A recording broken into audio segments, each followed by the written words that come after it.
Sa baryo ng San Felipe, may isang lumang simbahan na matagal nang nakatiwangwang. Tila nakakalimutan na ng mga tao sa lugar. Sa loob nito, ang mga bangkong gawa sa kahoy ay natatakpan na ng alikabok. Ang mga dingding ay humuhulas ang pintura at ang altar ay nangingitim na sa kalumaan. Ngunit may isang alamat ang kumakalat tungkol sa simbahan na ito. Alamat ng paring pugot na di umano'y nagpapakita sa gabi. Noong panahon ng Kastila, si Padre Antonio ang pari ng simbahan. Siya ay kilala sa kanyang kabaitan. Ngunit may isang bagay na nagbigay ng madilim na marka sa kanyang buhay. Isang gabi, natagpo ang pugot ang ulo ng pari sa loob ng simbahan at walang nakakaalam kung sino ang may kagagawa nito. Simula noon, may mga nagsasabing nagpapakita ang kanyang kaluluwa tuwing hating gabi, naghahanap ng hustisya para sa kanyang kamatayan. Isang gabi, 3 kabataan ang nagdesisyong pumasok sa simbahan upang patunayan na walang multo.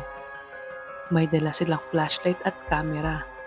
Nais nilang i-video ang loob ng simbahan at i-post sa social media. Pumasok sila ng tahimik at naglimot sa madilim na lugar.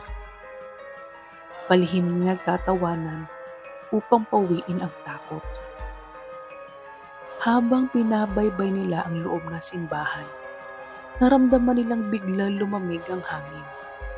Ang dating mahina at katahimikan ng lugar ay napalitan ng malamig na hangin na tila may kasamang bulong ng mga dasal na hindi maintindihan. Sa kabila ng takot, nagpatuloy sila sa pagvideo. Pagdating nila sa altar, may narinig silang mabigat na yabag ng sapatos mula sa likuran. Lumingon sila at sa dilim ay may naaninag silang pamilyar na anino. Isang pari na nakasutana, ngunit walang ulo. Nakatingala ang katawan nito na para bang naghahanap ng isang bagay. Naglakad ito ng dahan-dahan papunta sa altar, sa lugar kung saan siya nakitang pugot. Natulala ang 3, hindi makagalaw. Naririnig nila ang sarili nilang mga paghinga na mabilis. Ngunit ang katawan nila ay tila napako sa kanilang kinatatayuan. Nang biglang humarap sa kanila ang pugot na pari, ay narinig nila ang malamig na bulong nito. Bakit? Bakit ninyo ako pinatay? Mula sa kanyang leeg, lumabas ang tunog na parang isang tinig na nabali ang galing sa kabilang mundo. Bago pa man sila makagalaw, nagdilim ang paligid at biglang sumabog ang ilaw ng kanilang mga flashlight. Isang kabataan ang naglakas loob ang muling nagbukas ng kamera sa dilim. Nang makita nila sa screen ang kanilang video, nakaramdam sila na matinding hilakbot.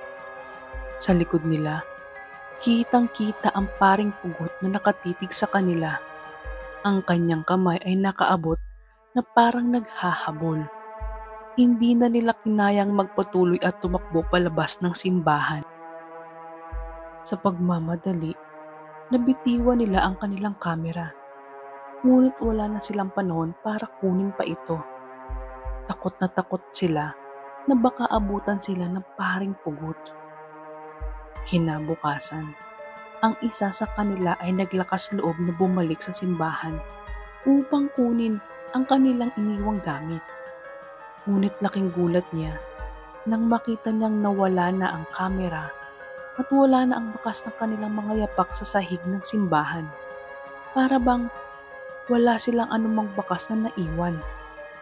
Hanggang ngayon, walang nakakakita muli sa paring pugot sa simbahan ng San Felipe.